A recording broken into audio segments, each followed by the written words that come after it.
So, good morning and a warm welcome to Spotlight on 6 Plus Careers. Please could you introduce yourself?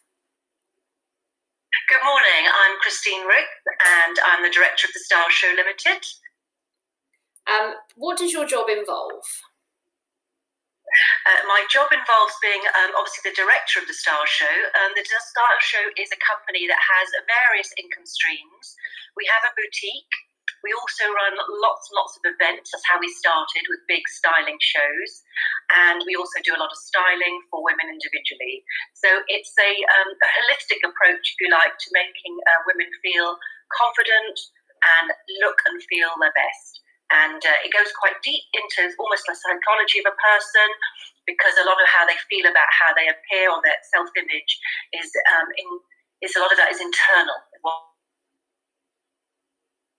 What's going on with them. So fashion shop, and we do a lot of different things to help women with their well-being.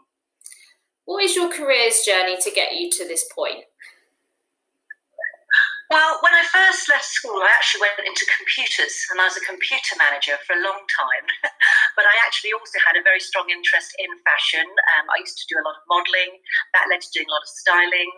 So after I had my family, I decided I would retrain. So I went to the London College of Fashion and I trained as a stylist. And I then came back to Norwich and worked in a boutique, training lots of ladies to do it, to see how selling through styling really, really helps. So I have a sales background, a styling background, but also it was more about as well being self-employed. I also worked self-employed as a style consultant, which gave me the opportunity to do lots of very interesting fashion jobs all around the world, working with different photographers and models, styling them for advertising shoots. Wow, so that leads me nicely onto my next question. So where has your job taken you around the world? Well, I've been to a lot of Europe. It sounds very glamorous, and it's great when you get there, and they're wonderful experiences, but sometimes you're up at the crack of dawn catching the first flight. So a lot of Europe, Australia, Spain, Eastern Europe, which has some very, very pretty buildings, which are areas that I think I'd never have seen if I didn't work there, because they're not sometimes your obvious holiday destinations. Yes, wow. I think we went to a place called Kaunas once, which was lovely. And it can be quite unusual, the experience, because you're waking up and perhaps working at dawn to get the right light, and then going to bed by about 11 o'clock in the morning to be ready to perhaps have an evening meal and then get up again at dawn. So, yeah, very exciting. You have to be careful, obviously, when you're travelling, but you travel in a team. So you get to work with other people you might not have met, and each time it's different photographers, different models. It's very good for confidence building and seeing parts of the world, I said, that you won't see normally. So really enjoyable. So if you were to employ an apprentice to work with your company, what skills and qualities would you be looking for? I'd like them to have a natural artistic flair and a real interest in fashion, in style, in colour, in design.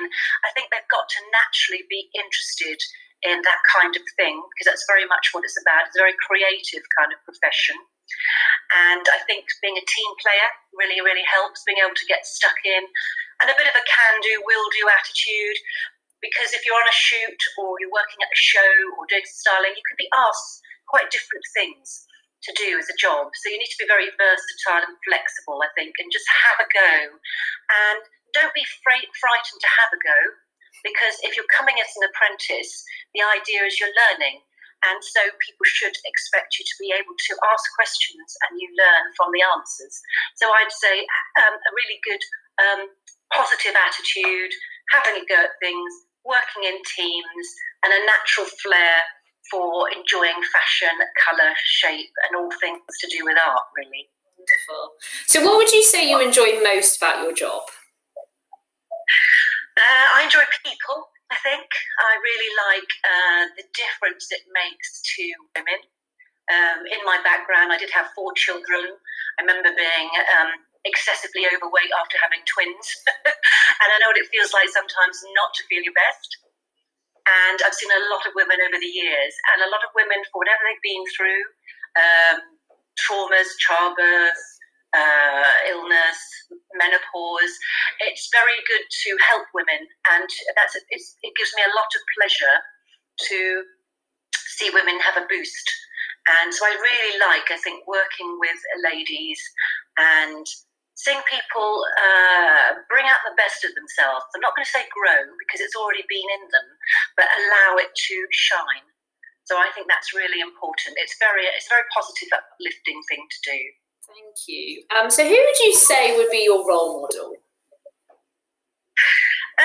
It depends if you're looking at the fashion side or the business side, because obviously under all this, I'm also obviously a businesswoman. I run the company and I do everything from, clean the toilets to do the books and help with the marketing, although I'd have a marketing specialist.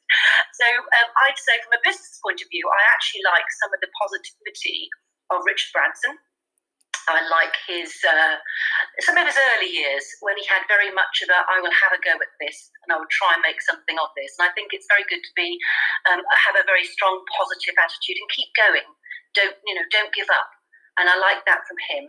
From a fashion point of view, I like to see women make the best of themselves. So I'd probably pick somebody like Helen Mirren, who has matured gracefully. And I like to see that, make people making the best themselves without actually doing too much themselves from a cosmetic point of view, I suppose. So yes, it depends which way you're looking. So very much I like the entrepreneurial side of things from Richard Branson, and I do think you've got to have a go at things sometimes and have the courage of your convictions. So I'd probably go with him ultimately.